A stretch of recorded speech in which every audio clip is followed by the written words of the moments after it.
Le blaireau et l'escargot. Dans une grande et sombre forêt, comme dans toutes les grandes et sombres forêts, vivaient de nombreux animaux différents. Il se trouva ainsi que, assis dans sa petite maison près du grand tilleul, le blaireau réfléchissait. Que faire aujourd'hui? Beaucoup de choses lui passaient par la tête, mais il n'avait envie de rien. Il décida donc d'écrire une lettre à l'escargot. Cher escargot, aujourd'hui, je n'ai envie de rien. Je pourrais ranger ma maison, mais je n'ai pas envie. Je pourrais aller me promener, mais je n'ai pas envie. Je pourrais te rendre visite, mais même ceci, je n'ai pas envie. Dis-moi, que faire? Blaireau. Quand il eut fini sa lettre, il la plia proprement et la lança dans le vent. Le vent était malin, il connaissait toujours la destination des lettres et il les souffla jusqu'à la bonne adresse. Quelque temps plus tard, le blaireau entendit un toc-toc-toc à sa porte d'entrée. Une lettre minuscule était posée là, avec un unique mot. Rien. Le blaireau réfléchit longuement sur ce mot. C'était sans doute la réponse à sa question « Que faire ?» L'escargot lui disait donc de ne rien faire. Mais qu'est-ce que cela voulait dire? Comment pouvait-on ne rien faire? Ne fallait-il pas sans cesse faire quelque chose? Le blaireau décida d'en parler à son ami l'ours. Il brossa sa fourrure, mit son chapeau et quitta sa maison. L'ours vivait dans une grotte non loin de là, mais le chemin était dur. C'était l'hiver, une neige épaisse recouvrait la forêt et les flaques d'eau étaient gelées.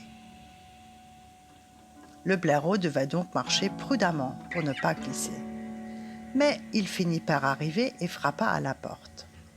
Un unique et fort ronflement fut sa seule réponse. Mais oui, comment avait-il pu oublier? L'ours dormait durant l'hiver. Le blaireau réfléchit encore. Est-ce que dormir, c'est ne rien faire? Non. Dormir, c'est dormir. Un point, c'est tout. Le blaireau retourna à sa maison et enflamma un petit feu pour se réchauffer. Il décida de discuter de ne rien faire directement avec l'escargot et lui écrit ceci. Cher escargot, qu'est-ce que cela veut dire, ne rien faire? Ne faut-il pas sans cesse faire plein de choses? Réponds-moi vite, blaireau. Le vent fit son travail et emporta la lettre. L'escargot ne fut pas loin à répondre. Cher blaireau, ne rien faire est une des choses les plus difficiles que l'on puisse faire, du moins quand on ne l'a jamais encore fait. Mais vois-tu, c'est important de ne rien faire de temps en temps.